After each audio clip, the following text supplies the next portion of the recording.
¿Cómo están? ¿Cómo están? Vamos a empezar con la lectura del nuevo libro de Andrés Manuel López Obrador. Ya en unos momentos estamos ya en el capítulo 4, que habla sobre salvajes, bárbaros y esclavos. Vamos en el capítulo 4 de esta gran aventura sobre el libro de grandeza. ¿De qué trató el capítulo anterior? Pues del racismo, de cómo el 99% de nuestros genes pues proviene del chimpancé africano, y aún así hay una profunda discriminación y racismo por personas que, si todos venimos de África, absolutamente todos, ¿cómo es que hay categorías raciales? Entonces eso pues, es preocupante, pero de eso trata el libro, ¿no? Vamos a esperar a que nos acompañen más personas. Saludos a todos los que están uniendo. Saludos a Luis Sandoval. Saludos a MK Quake, María, Adrián Ground. Muchos saludos a todos. Qué bueno que nos acompañan en esta lectura de uno de los libros más importantes de Andrés Manuel López Obrador, en donde hablamos también sobre el origen del ser humano, el origen del universo, el origen del cosmos y el origen pues en general, ¿no? De cómo decían pues Darwin, la teoría de la evolución, y cómo finalmente llegamos a estar el día de hoy. Hablaba de que la ciencia hace que la vida, fíjense esta frase, la ciencia hace que la vida no sea compleja, sea sencilla. Entonces, pues ya vamos a empezar con esta bonita lectura, si les parece. Bueno, como les decía, dice Andrés Manuel, el mito del salvaje se alimenta también durante siglos de las hazañas de Alejandro Magno en los años 327 y 326 a.C., cuando lleva a cabo la expedición y conquista de las remotas tierras de las Indias, donde tiene que enfrentar no solo a poderosos ejércitos, sino también a seres extraños desnudos, mujeres con interminables deseos sexuales, árboles que hablan, o en el Odón tirano, más grande que un elefante con 3 cuernos en la frente, que masacra a 24 macedonios y pisotea a otros 52 antes de que Alejandro consiga matarlo. Con el paso del tiempo, en la Roma de los primeros siglos después de Cristo, además de extenderse la presencia de salvajes a otras regiones, inicia una simulación más estrecha entre estos y los bárbaros, cuyas atrocidades tienen que ver más con la vida pública, inclusive con los cultos religiosos. Bartra, apoyado en la historia natural de Plinio el Viejo, uno de los precursores de la etnografía, explica la combinación de hombres con rasgos animales. Se describen diversas clases de mujeres y hombres peludos: los albanos con ojos de lechuza, los cynocepali con cabeza de perro, que viven en las montañas de la India, los artibatrie, que caminan a gatas como las bestias, los hombres que tienen pezuñas de caballo, los hipopode, y que viven cerca del Báltico, las gorgadas, que son mujeres velludas que habitan las islas de ese hombre, y los hombres con cuernos y 6 brazos, jejenes.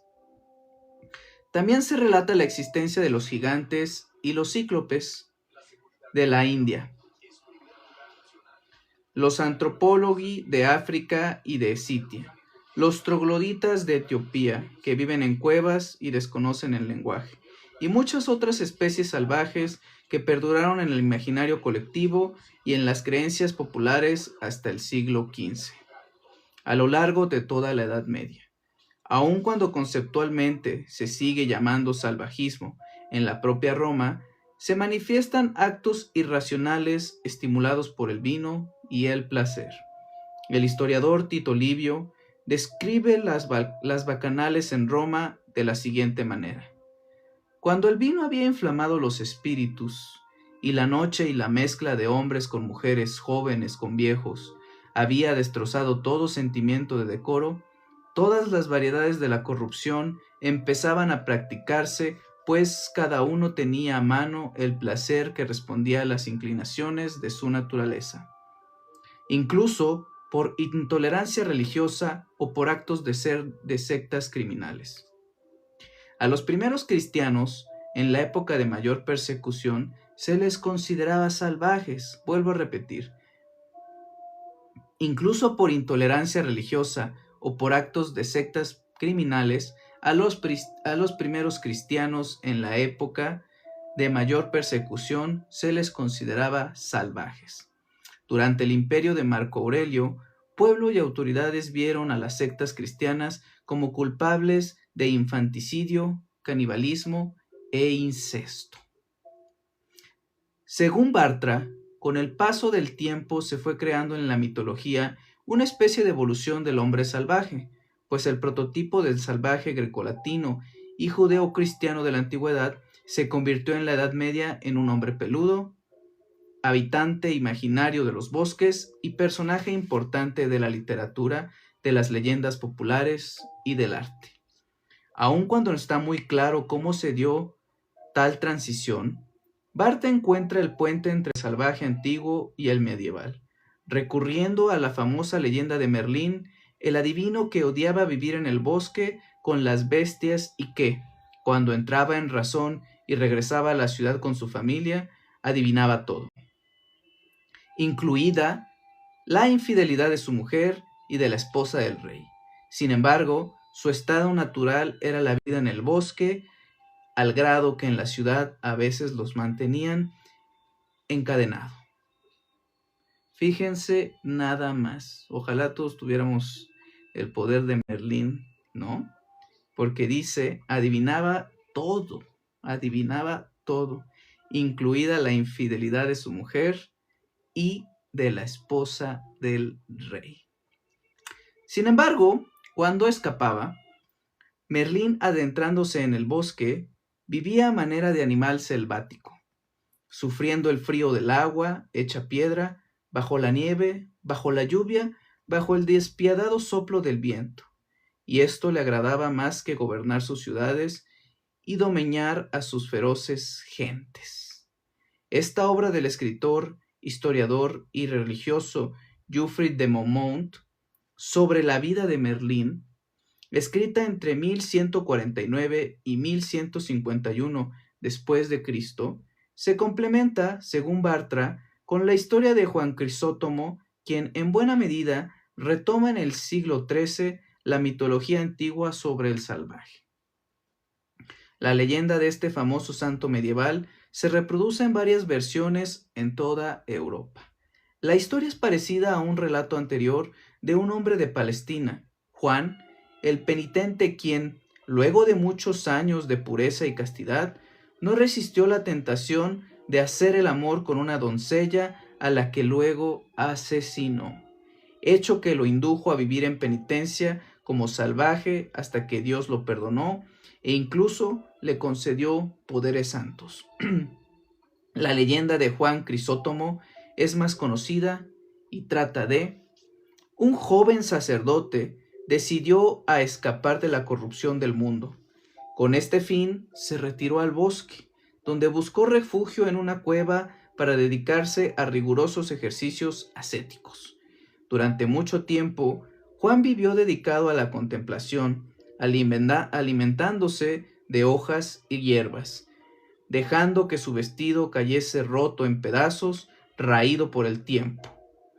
Un día llegó al bosque una joven y bella princesa, la hija del emperador, la hermana del rey de Sicilia, y la hija del conde de Barcelona. Según las versiones, la hermosa muchacha fue transportada de alguna extraña y sobrenatural manera cerca de la cueva de Juan, sea por un viento poderosísimo o por el diablo disfrazado. En la versión alemana de 1471, publicada en Augsburgo, un grifo llevó a la princesa y al pastor. Un grifo llevó a la princesa y al pastor, volando ella se soltó. Pero sus vestidos quedaron atrapados en las garras del ave. La joven atravesó desnuda el bosque, llegó exhausta y llena de miedo a la morada del ermitaño. Le rogó a Juan que la alojase, pues le temía las bestias del bosque. El sacerdote se resistió, sospechando que la mujer fuera una encarnación del diablo, pero al final cedió ante los ruegos de la doncella. La princesa se hospedó en la cueva o celda de Juan durante un tiempo, y al fin ambos se rindieron a sus deseos e hicieron el amor. Fíjate, pobre Juan, el que culpa tenía. Vivía en soledad, en su jaula, sin ningún pecado, y le llegó esta doncella, pues terminó cediendo a sus deseos carnales.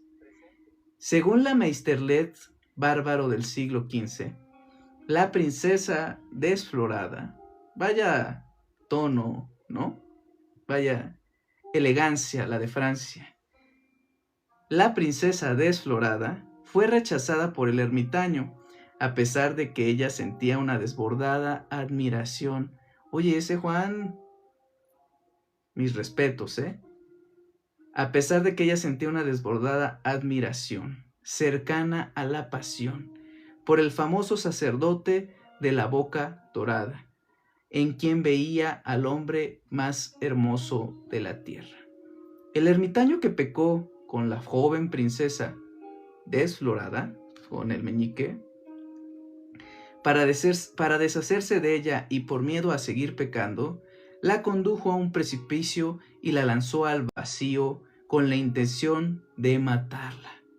Presa de horribles remordimientos, se impuso la pena de vivir y de comer como una bestia, desnudo en la intemperie, caminando a cuatro patas como una alimaña hasta encontrar de nuevo el favor de Dios. Con el tiempo le creció en la piel una tupida capa de pelo que le cubría todo el cuerpo. Pasando muchos años, un cazador atrapó al extraño hombre bestia y se lo llevó al rey, ante el cual Juan confesó que había desflorado y matado a su hija desaparecida. El sacerdote salvaje condujo al cazador al lugar donde la había despeñado para darle sepultura.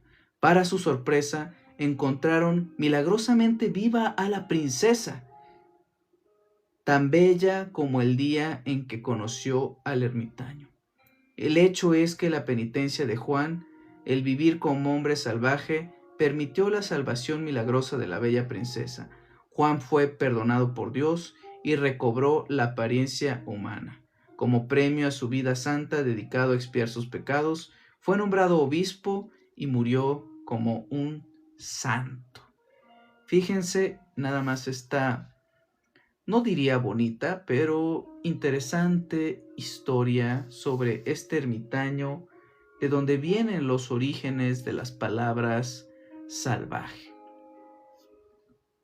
No olviden que si quieren, breve comercial, si quieren encontrar las sesiones de las demás lecturas por si no tuvieron oportunidad de verlas en los anteriores libros, porque vamos en la cuarta sesión, en mi canal de YouTube, igual como Eduardo Arteaga, las estaré subiendo si es que quieren echarle una leída, ¿no? O sea, hablamos del capítulo 1 sobre el origen, el capítulo 2 sobre...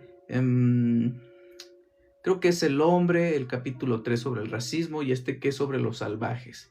Y también, pues, si es de su agrado, pueden seguirme aquí a mi link personal, suscribirse al club de fans, enviar regalos, lo que ustedes quieran. Pero, por favor, si quieren y nos pueden apoyar, Síganos en TikTok. Ahí van a poder encontrar más videos sobre no solamente de las lecturas, sino entrevistas, videos, sarcasmo sobre la oposición y análisis sobre el racismo, críticas hacia Juan Manuel Zunzunegui, que para mí personalmente es un mentiroso. Digamos, cada quien tiene su opinión, ¿no? Pero prosigamos con, aunque usted no lo crea, con el libro de Andrés Manuel López Obrador, Grandeza. Sí, hablamos, yo sé que para algunos les parece extraño que estemos leyendo historia o incluso física, ciencia, química, pero sí, Andrés Manuel se esforzó muchísimo en este libro para darnos un contexto histórico, cultural y científico para argumentar cómo es que a 500 años de conquista, justamente el racismo provino de Europa y cómo el colonialismo y la colonización nos afecta a más de 500 años. Proseguimos con el buen sacerdote Juan, que después de desflorar a la bella princesa, se fue como una vida salvaje, y esa vida salvaje, según la leyenda, hizo que Dios lo perdonara. La leyenda debe verse como parte del mito o la fantasía de la época, pues en la realidad el verdadero o primer Juan Crisóstomo, arzobispo de Constantinopla, vivió en el siglo IX después de Cristo y fue canonizado por su vinculación con los pobres y por haber sufrido un injusto destierro por parte del emperador Arcadio. Cabe agregar que la historia de Juan Crisóstomo es también conocida porque la utiliza Lutero en 1537 para burlarse del Papa Pablo III y del comportamiento de los jerarcas de la Iglesia Católica que, aceptando y promoviendo esas falacias y creencias diabólicas, no hacía más que socavar las verdades fundamentales del cristianismo.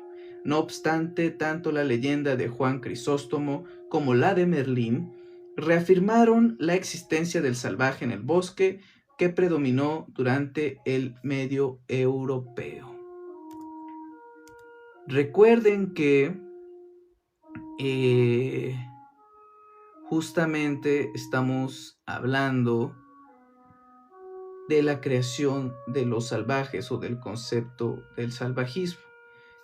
Cuando hablamos de Lutero, hablamos de los fundadores del protestantismo o el cristianismo ortodoxo, que justamente criticaba cómo la Iglesia Católica vendía los indultos o hacía comercialización con los fieles de la época, ¿no? A mayor dinero tenías un mejor espacio en el cielo, y pues Lutero, obviamente radical, dijo que pues la vida o la conexión con Dios no tenía que ver absolutamente nada con el dinero, perdón. Prosigamos. Ahora bien, ¿cómo eran los salvajes en la Edad Media? Vuelvo a preguntar. Ahora bien, ¿cómo eran los salvajes en la Edad Media? Bartra los analiza empezando por el cuerpo. Luego explica su espacio vital, fundamentalmente su permanencia en el bosque. Posteriormente indaga sobre su comportamiento sexual, la economía, el gobierno, la vida espiritual, su concepción del infierno y la muerte, y termina esta especie de etnografía del salvaje con la forma en que usaban la palabra o se comunicaban. En cuanto al cuerpo, como hemos venido relatando, el salvaje medieval presentaba un tipo físico definitivamente humano, con características raciales similares a las de la población europea. Tanto los hombres como las mujeres están cubiertos con pelos, a excepción del rostro. Los hombres eran blancos y barbados, y las mujeres poseían cabelleras largas, sin mostrar casi nunca algún rasgo proveniente de poblaciones asiáticas o africanas. Eran inconfundiblemente europeos, El espacio preferido del salvaje eran los bosques de ese continente o convivían con otros animales de la naturaleza, reales o imaginarios. Ciervos, unicornios, osos, centauros, lobos, dragones, serpientes y leones, siempre en lo más alejado de ciudades y aldeas. El salvaje estaba estrechamente vinculado al placer sexual. Sin embargo, en grabados del medioevo aparecen esposas e hijos en lugares paradisíacos del campo. En la época existía el remor de hombres y mujeres del rapto del salvaje para el desfogue de la pasión erótica, aun cuando en la mitología medieval abundaban relatos sobre el aplacamiento o la autolimitación de esos apetitos bestiales. Coincido con Bartra en que hablar de economía del salvaje parece un contrasentido. Sin embargo, creo que implica trabajo conseguir raíces, hierbas y frutos y dedicar tiempo a la caza de animales. La búsqueda del sustento alimenticio y la sobrevivencia conllevan una incipiente forma de economía, sin dejar de lado, como se afirma el texto guía, que existió un largo tapiz de Basilea, tejido hacia 1460, que muestra mujeres y hombres salvajes dedicados a las labores agrícolas en un cuadro de gran armonía rústica. Si la idea de la economía en el mundo salvaje es difícil de concebir, más complicado resulta aún asimilar el funcionamiento de lo que denominamos gobierno. Claro que todo es posible, sí, hasta la actualidad en plena civilización, un elemento básico de la política sigue siendo el uso de la fuerza. En ello, naturalmente se sustentaba el gobierno salvaje. Es recurrente la imagen de un salvaje empuñando un garrote o macana. No obstante, Bartra insiste en diferenciar al salvaje del bárbaro y a este último no le concede ningún sometimiento a normas de gobierno, dejando incluso en el misterio la violencia utilizada para defenderse del hombre civilizado.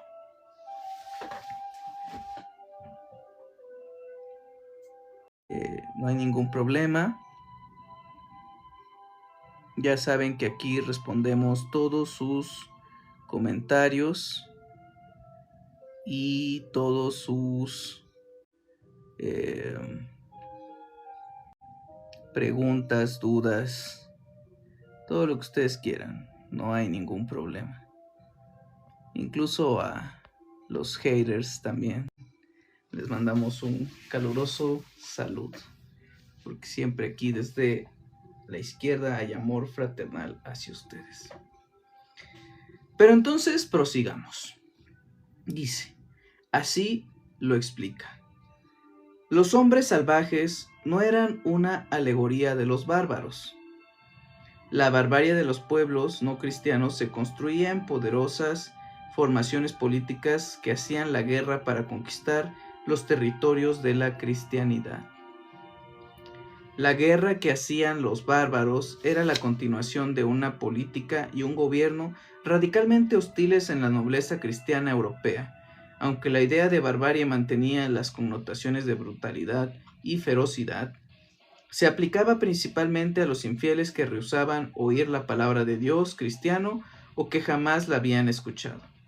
Reacios o ignorantes, estos bárbaros podían ser convertidos a la fe cristiana, pues eran descendientes de Adán, al igual que los caballeros cruzados que los combatían.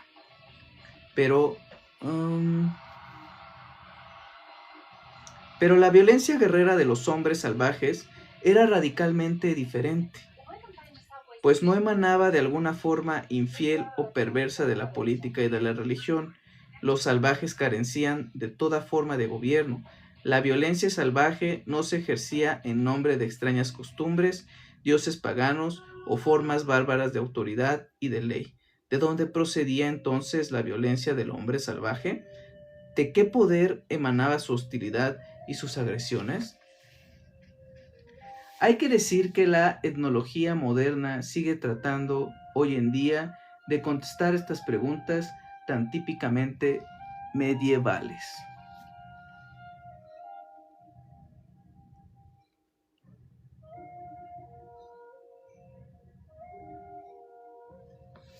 Estoy viendo, perdón. Ok. Prosigamos. Sin embargo, el salvaje no le concede razón y se le considera carente de pensamiento.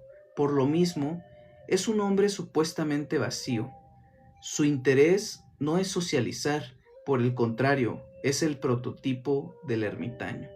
El salvaje medieval era el más solitario de los hombres.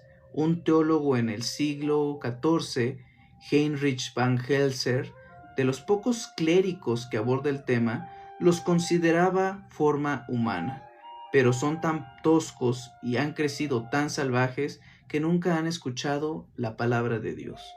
En cuanto a las concepciones del salvaje sobre el infierno y la muerte, es poco lo estudiado.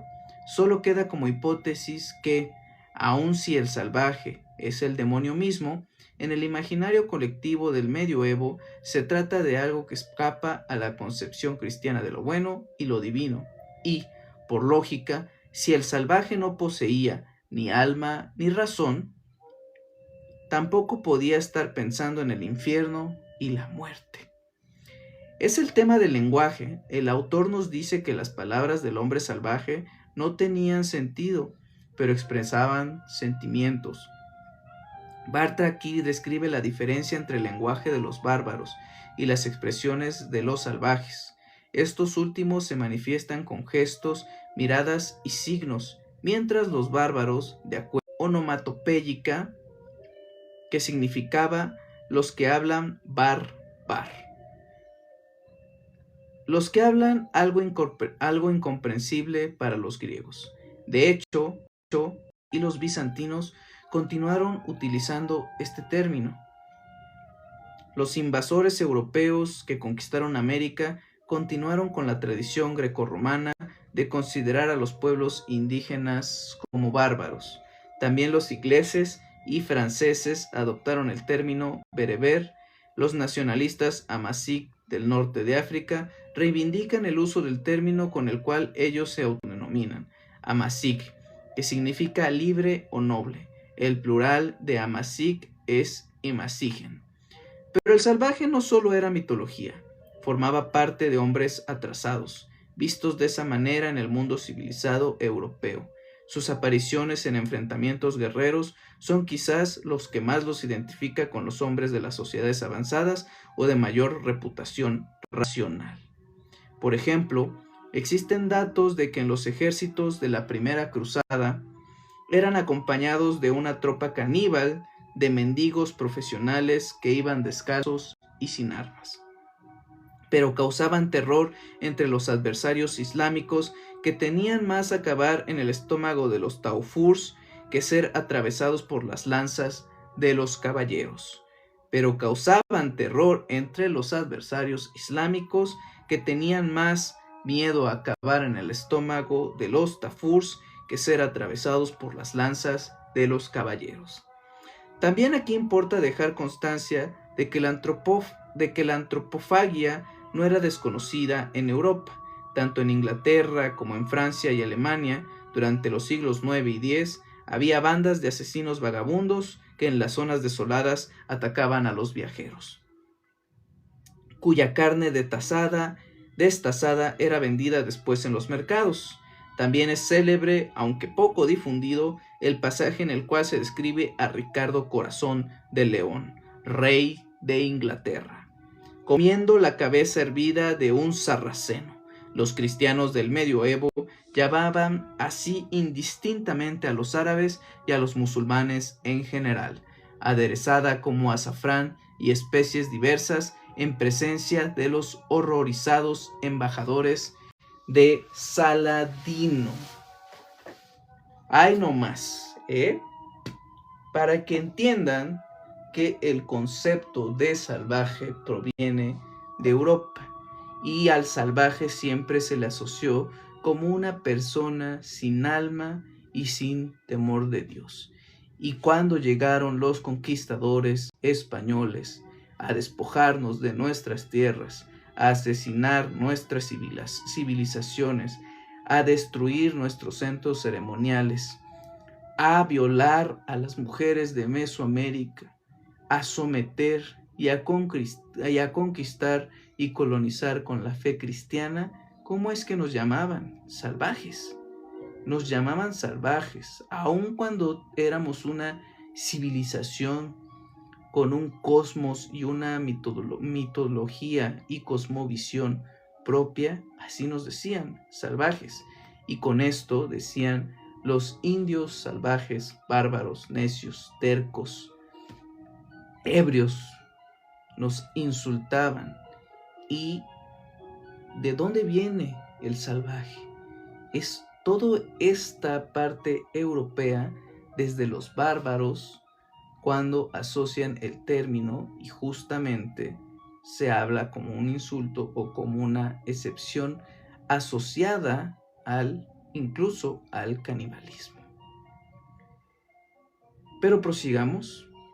Dice Andrés Manuel López Obrador, el mejor o uno de los mejores presidentes de México: es notorio en todo el análisis sobre el hombre salvaje que poco a poco se va desentrañando su condición humana y la vinculación con el interés material, la avaricia y los asuntos personales o cívicos ocultos en las leyendas vinculadas al amor que forman parte de la literatura hasta la época de Cervantes. Aun cuando el Quijote es una historia de fantasía realista en general, no omite describir un episodio excepcional y de gran significado por su vinculación con el feminismo de la actualidad. Me refiero al hecho adelantado o precursor de cuando una bellísima pastora de nombre Barcela es vista por un humilde pastor llamado Grisóstomo, quien cae cautivado y le ofrece amor eterno y delicadezas, pero ello, como lo ha hecho anteriormente con todos sus pretendientes, lo rechaza una y otra vez, hasta el punto de que el enamorado se suicida. En el entierro del infortunado, Marcela es injustamente responsabilizada por el triste desenlace, pero ella se defiende argumentando: yo nací libre y para poder vivir libre escogí la soledad de los campos. Los árboles de estas montañas son mi compañía, las claras aguas de estos arroyos mis espejos.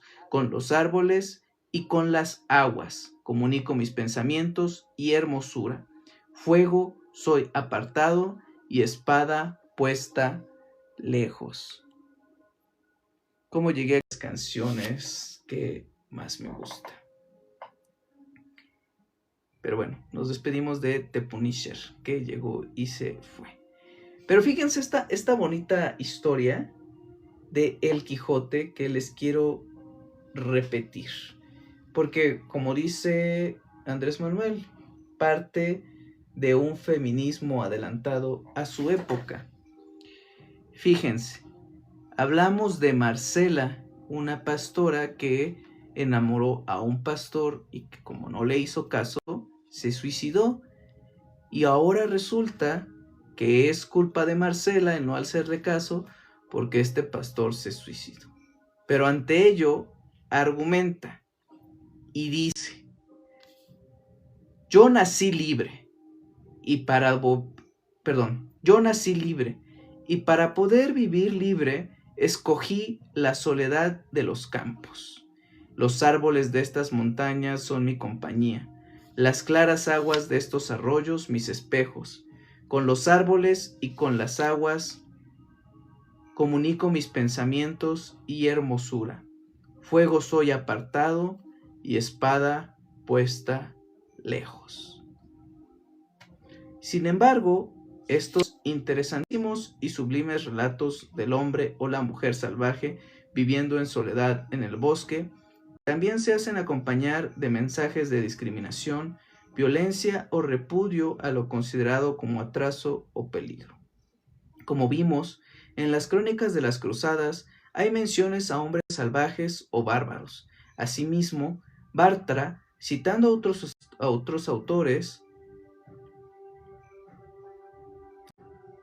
sostiene: en vista de que el siglo XII contempló una expansión enorme del espacio agrícola, el mito se encuentra enclavado en uno de los procesos económicos más importantes de la Edad Media.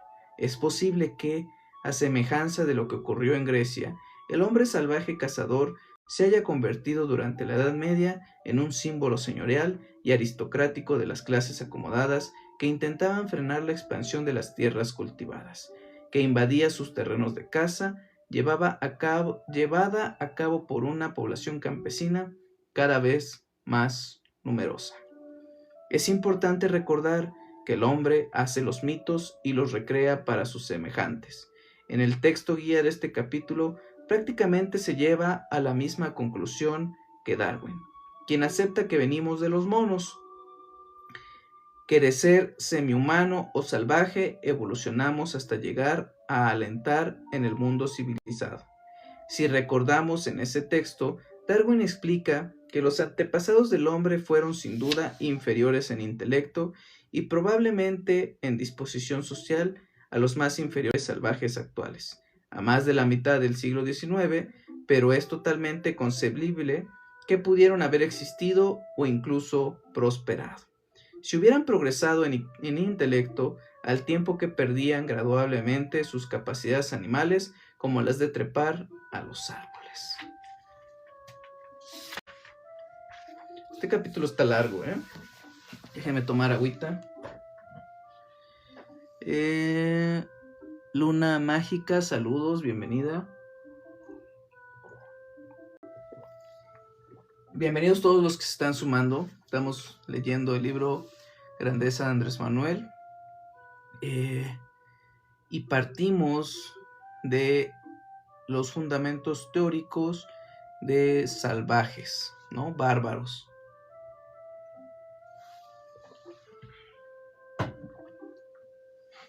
Si apenas se están uniendo, Paquita, Chávez, Manuel, Joel, Gallegos, no olviden seguirme. Ahí está, nada más denle clic y ya tienen acceso a todo mi contenido. Y también, si están ocupados o no les dio tiempo ver las demás sesiones, porque vamos en la 4, pues en mi canal de YouTube tengo almacenadas todas las grabaciones y ahí con toda confianza pueden entrar a ver las lecturas capítulo por capítulo del libro de Andrés Manuel. Ahorita estamos en el capítulo 4, por si quieren saber, pero bienvenidos y no olviden darle mucho amor y seguirme. Prosigamos. Tanto Bartra como otros autores citados por él consideraban que el hombre salvaje medieval vive en un estado de incivilidad, desamor y desdicha, y por contraste ha permitido que la silueta del hombre civilizado brille con intensidad. Diríase que el salvaje, inculto, mal querido, desgraciado, ha ido preparando al hombre occidental a lo largo de mucho tiempo para recibir la modernidad. Aun cuando este proceso civilizatorio busca situarse a la par del Renacimiento en los siglos XV y XVI, como hemos contrastado, dice Andrés Manuel, la presencia del mito del hombre salvaje perdura en Europa, según afirmaciones de Darwin, hasta el siglo XIX. Y para bien o para mal, pudo seguir teniendo vigencia en ese continente hasta el siglo XX y sin duda en países colonizados o semi-colonizados. Sin embargo, a los europeos les importa mucho dejar constancia de que a partir del Renacimiento son comunes un conjunto de reglas para controlar y ritualizar los flujos de entrada y salida del cuerpo humano, así como las posturas, ademanes, ruidos y gestos que debían acompañarlos. El hombre salvaje era un ser completamente ajeno a la civilidad, incapaz de ocultar sus fluidos corporales, de canalizar sus instintos o de cubrir su desnudez con pudor. Sin embargo, aunque la llegada del Renacimiento en Europa produjo indudablemente cambios significativos en las artes y la ciencia, entre otros órdenes o aspectos, las cosas siguieron igual que en el medioevo. Por ejemplo, en materia de saneamiento, la inmundicia y el mal olor prevalecieron en casi todas las ciudades europeas. Voy a repetir esto muy importante. Por ejemplo, porque dice muchos hispanistas que ellos estaban completamente civilizados y que evidentemente eran superiores a nuestras culturas mesoamericanas, que nuestras culturas mesoamericanas, hablemos de los mexicas, de los mayas o de los propios olmecas, jamás tuvieron ciudades malolientes, tenían una perfecta canalización del drenaje y esto no lo quieren reconocer. Pero fíjense, voy a volverlo a repetir.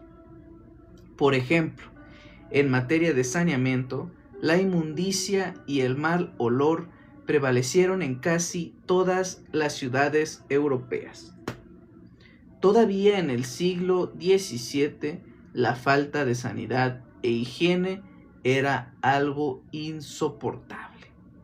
La defecación al aire libre solía ser habitual y los pozos negros estaban saturados.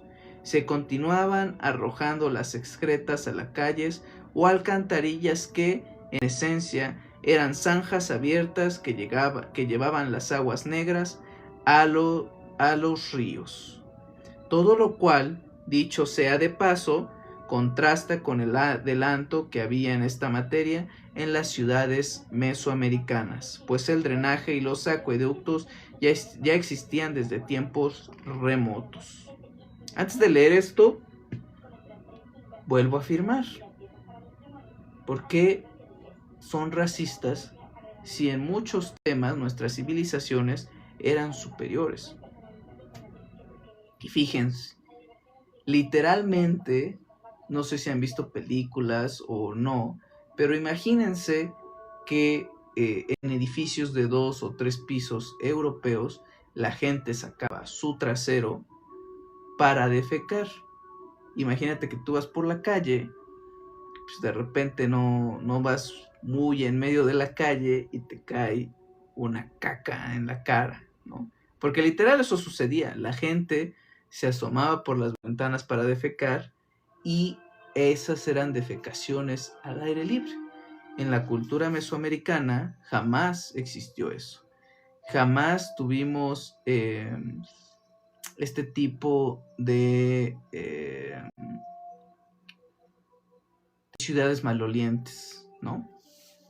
Pero continuemos, porque esto es importante. Por ejemplo, hablamos de los avances de Mesoamérica.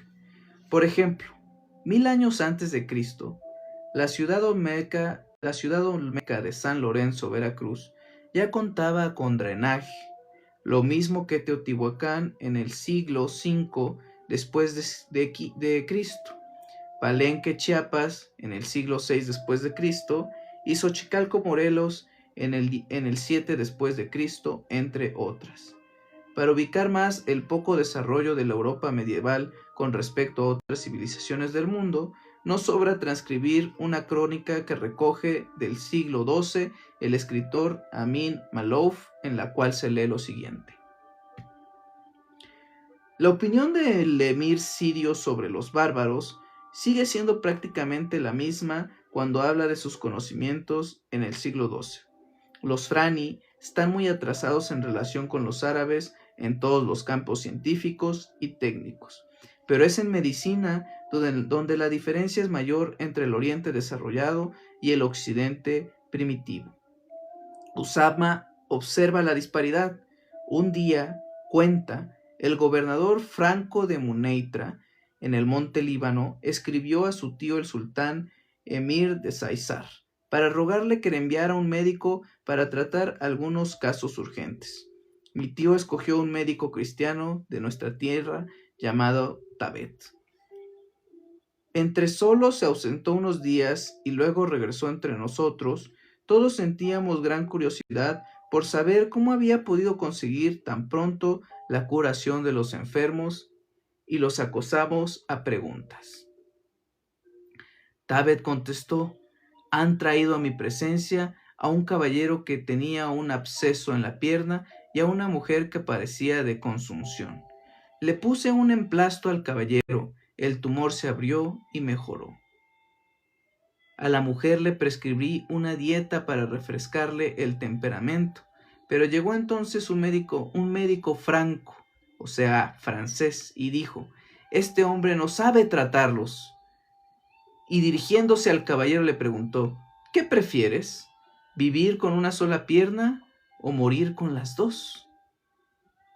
Como el paciente contestó que prefería vivir con una sola pierna, el médico ordenó, traedme un caballero con el hacha bien afilada. Pronto vi llegar al caballero con el hacha. El médico francés, colocó la pierna con un tajo de madera, diciéndole al que acababa de llegar, dale un buen hachazo para cortársela de un tajo. Ante mi vista, el hombre le asestó a la pierna un primer hachazo y luego, como la pierna seguía unida, le dio un segundo tajo. La médula de la pierna salió fuera y el herido murió en el acto. En cuanto a la mujer, el médico Franco la examinó y dijo, tiene un demonio en la cabeza que está enamorado de ella. Cortarle el pelo. Se lo cortaron. La mujer volvió a empezar entonces a tomar las comidas de los francos con ajo y mostaza, lo que le agravó la consunción. Eso quiere decir que se le ha metido el demonio a la cabeza, afirmó el médico, y tomando una navaja barbera, le hizo una incisión en forma de cruz, dejó al descubierto el hueso de la cabeza y lo frotó con sal. La mujer murió en el acto. Entonces yo pregunté, ¿ya no me necesitáis? Me dijeron que no y regresé tras haber aprendido muchas cosas que ignoraba sobre la medicina de los Frani.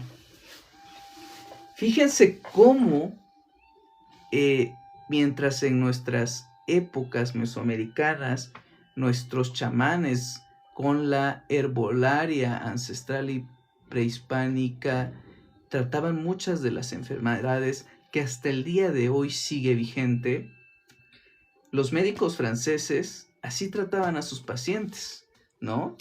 Imagínense que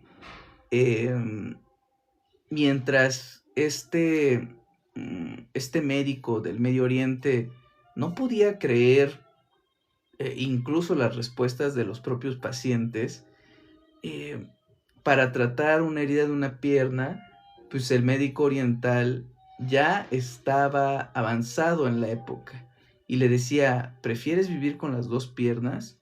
Te voy a curar, el tumor puede ser sanado. Mientras los médicos francos o franceses, pues su solución era esa, ¿no? Te veían una pierna mal, pues te la mochaban, te la cortaban, ¿no? Fíjense nada más, y cómo trataban la consunción de esta mujer, pues decían que tenía un demonio. O sea, ¿me explico? En vez de tratar la enfermedad, ¿cuál era su solución? Y no es que esté en contra de Dios ni de nada, sino de la religión que da esos dogmas. Tenía un demonio en la cabeza. Y como tenía un demonio en la cabeza, su solución médica era hacerle una cruz en la cabeza y echarle sal. Pues obviamente se murió. Y después, ¿qué decían? Pues no era un error del médico, sino pues es que el demonio, Satanás, pues se la llevó, ¿no? Y el otro pobre hombre, aunque hubiera vivido sin una pierna. Esas eran las civilizaciones que nos vinieron a civilizar, porque supuestamente nosotros éramos caníbales y sacrificábamos y cortábamos y comíamos carne humana, supuestamente. Entonces, estos señores civilizados que cortaban piernas para curarlas y abrían cabezas porque tenían demonios las personas, son los que supuestamente vinieron a civilizarnos, ¿no? Y todavía se atrevieron a llamarnos salvajes. Imagínense nada más la ironía, la paradoja de la vida, la hipocresía. ¿No les da coraje eso? A mí sí. Pero bueno, voy a tomar un poquito de agua. Si tienen preguntas, ya saben que pueden ir comentando.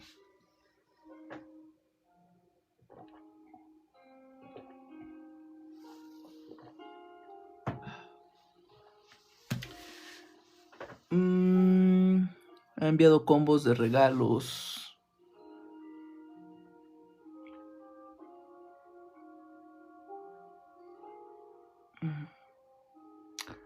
A ver. Ok. Bueno. ¿Tú crees que Dios existe? Fíjate que sí. Yo creo en Dios. Sí creo en Dios. Estoy en contra de la religión. O sea, hay que separar al menos esas dos cosas. Para mí la religión es el dogma creado por el hombre que interpreta la palabra de Dios a su conveniencia. Por ejemplo, ahorita pues el catolicismo poco a poco ha ido, pues sí, evolucionando, pero si hablamos del catolicismo de la Santa Inquisición, pues imagínate, ¿no? Por el simple hecho, te voy a poner un ejemplo absurdo, pero por el simple hecho de decir que la Tierra no era el centro del universo y que el Sol y los demás planetas eran los que giraban alrededor de la Tierra, y si tú te atreverías a decir que con evidencia científica eso era absurdo, pues te mandaban a matar, ¿no? O si se te ocurría decir, bueno, todavía, ¿no? O sea, si se te ocurre decir que el hombre pues no desciende de Adán, y esta teoría de que Dios creó el cielo en 6 días y en el séptimo descansó, y decías tú que veníamos de los changos o de los simios, pues, también te podían asesinar por eso, ¿no? Entonces, sí creo en Dios, no creo en la religión, tampoco creo en el Dios que nos venden. ¿Crees que eso de la Biblia sea real o un invento? ¿Qué parte de la Biblia? ¿Lo de Génesis o lo de la creación? O lo de... Porque hay muchos relatos de la Biblia, ¿no?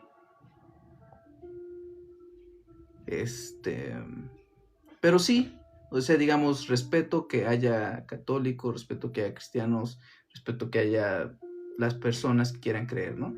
Pero, por ejemplo, si nos vamos a la religión islamista, pues cómo la interpretan los talibanes, ¿no? O sea, por ejemplo, si una mujer llega a nacer en Afganistán, por ejemplo, pues prácticamente su vida está destruida. Prácticamente no tiene derecho a salir a la calle sin su esposo, prácticamente es un objeto, prácticamente la pueden golpear, la pueden asesinar. Es más, llegamos a estos absurdos donde podríamos hablar de que vale más un borrego o una vaca que una mujer, ¿no? Y es un sistema completamente religioso, el de Afganistán con la era de los talibanes, y es religión. Entonces, yo procuro no casarme con la religión, creo profundamente en un Dios, no sé cuál sea, sé que definitivamente no es el Dios blanco. ¿Solo te pusiste la correa y el bozal? ¿Te obligaron o le sacas mucho beneficio o provecho? No, o sea, entiendo que es un hater, pero pues saludos, single gamer. ¿Te obligaron o lo haces por beneficio propio? No, la verdad soy un fiel convencido de la cuarta transformación. Creo que Andrés Manuel López Obrador es uno de los mejores presidentes de este país, y honestamente comentarios como esos pues los leo todos los días, ¿no? La verdad es que no me afectan en lo absoluto, y pues los que estamos en esta lucha pues estamos acostumbrados a ese tipo de cosas, ¿no? Afortunadamente son menos, hay más gente que apoya esta transformación, por eso es que más de 30 millones de mexicanos votamos por Claudia Sheinbaum y Andrés Manuel López Obrador, y pues siempre hay que irnos con lo positivo, ¿no? Mucha gente se aferra a lo negativo y pues creo que están muy equivocados.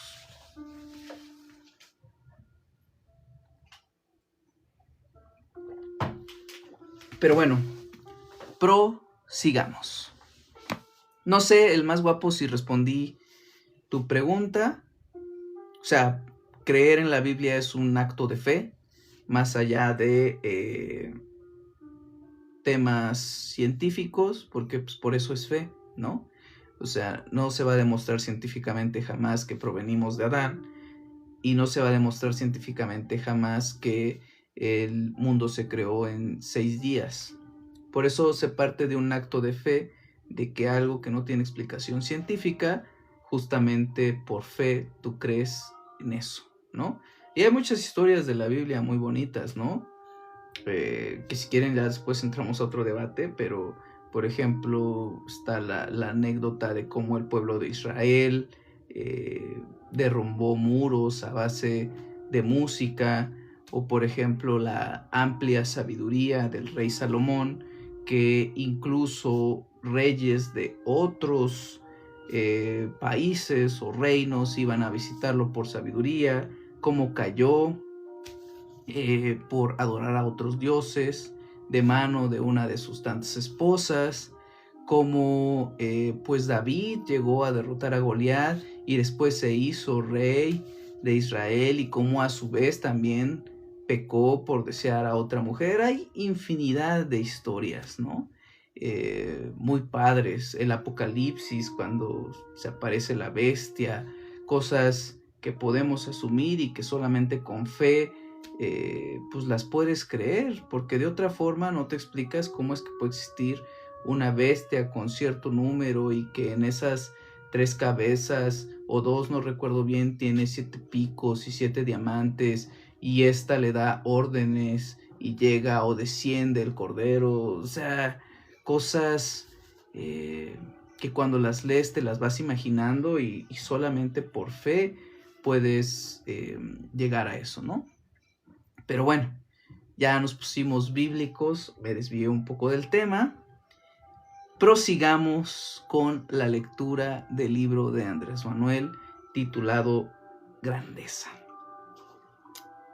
Pero bueno, retomando lo anterior, partimos de la idea de cómo pide el sultán que le envíe a un médico del Medio Oriente, porque pues, los médicos occidentales, ya sean franceses, españoles, eran muy malos, como las soluciones eran cortar cabezas o cortar piernas para salvar a la gente.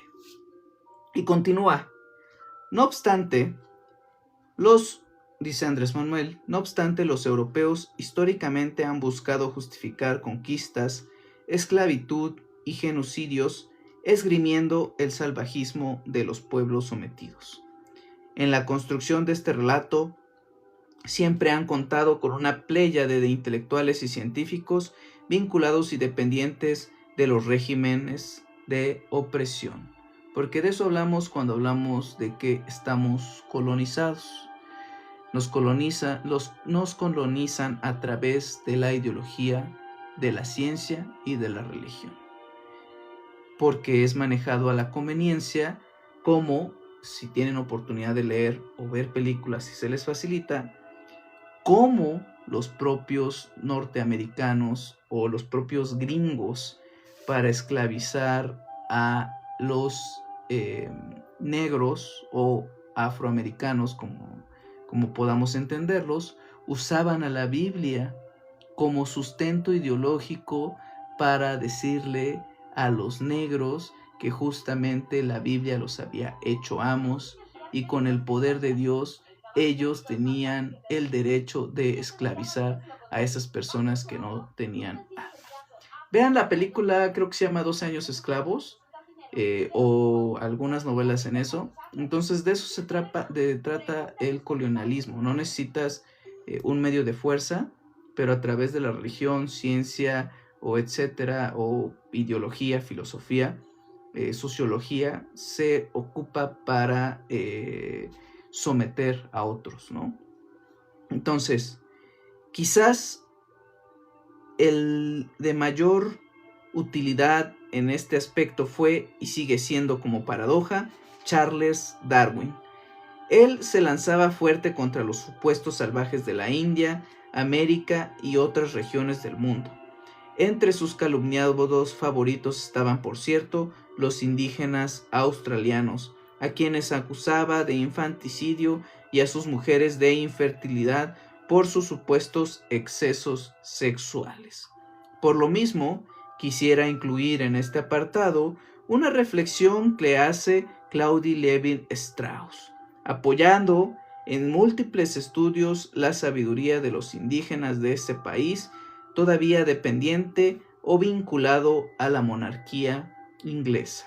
Y repito, nosotros cuando éramos jóvenes, como nos venden a Charles Darwin como el padre de la evolución, y muy padre todo su teoría y lo que quieras, pero era un inglés racista de lo peor.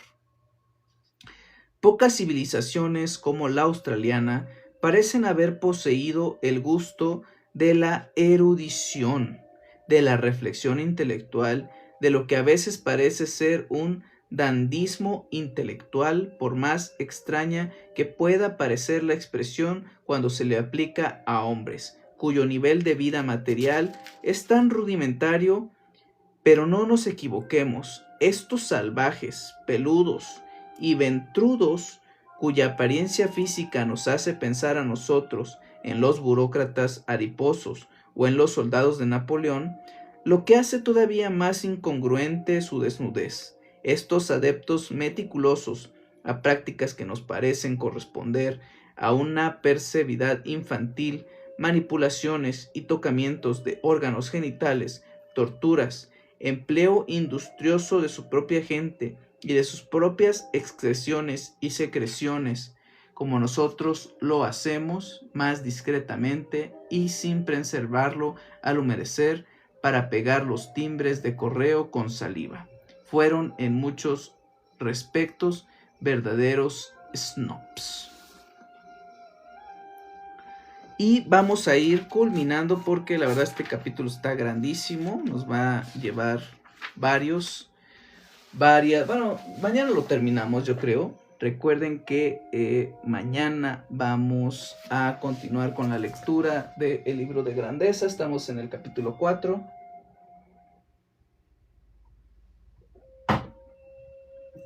Estoy pensando en hacerles examen, no se crean.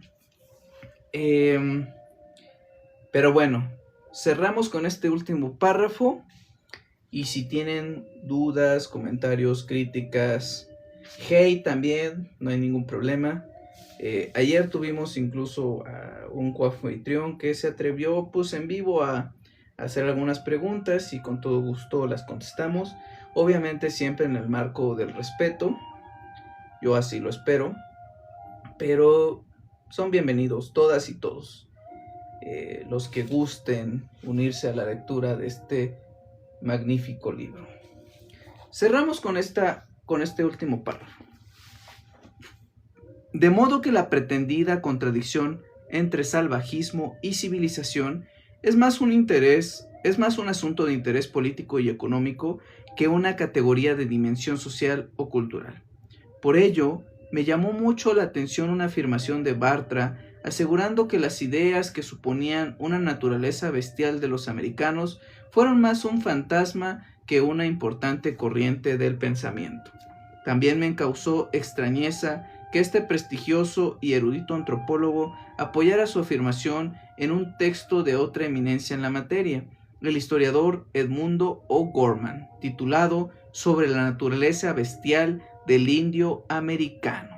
Sin embargo, por tratarse de una aseveración muy aventurada, busqué el texto de O'Gorman y, en efecto, me sorprendió que una década antes de su gran obra La invención de América, haya escrito en 1991 un riguroso análisis de la polémica iniciada desde la llegada de los europeos al continente americano sobre la racionalidad o humanidad de los indígenas.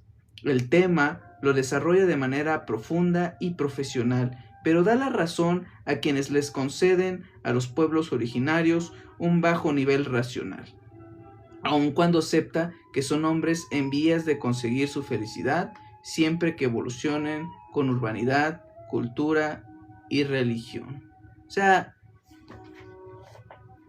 nuestros pueblos originarios pudieron ser más inteligentes, pudieron ser más civilizados, pudieron estar más desarrollados, pero simplemente por no tener este tema de religión,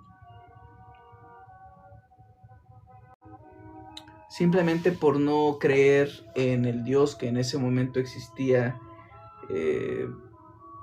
o el Dios que ellos decían que era su Dios, eran salvajes. Esa es la justificación para todo. Y no solamente en América. Las cruzadas, donde hubo millones, bueno, no millones, cientos de muertos. El propio holocausto judío, que por cuestiones de raza pura, que es estúpido hablar de una raza para empezar, y luego pura cuando hablamos que todo el mundo está mezclado entre sí y que al final de cuentas el 99.9% de nuestro ADN viene de el chimpancé africano. Entonces, ¿cómo nos creemos superiores si al final todos venimos del chimpancé africano? ¿Cómo insultamos a una gente diciéndole que parece simio o que saltemos como simios? Sí, pues todos venimos de ahí. Entonces, con esto me despido, señoras y señores cuatroteístas. Si ustedes tienen preguntas, comentarios, dudas, con todo gusto se las resuelvo en este momento.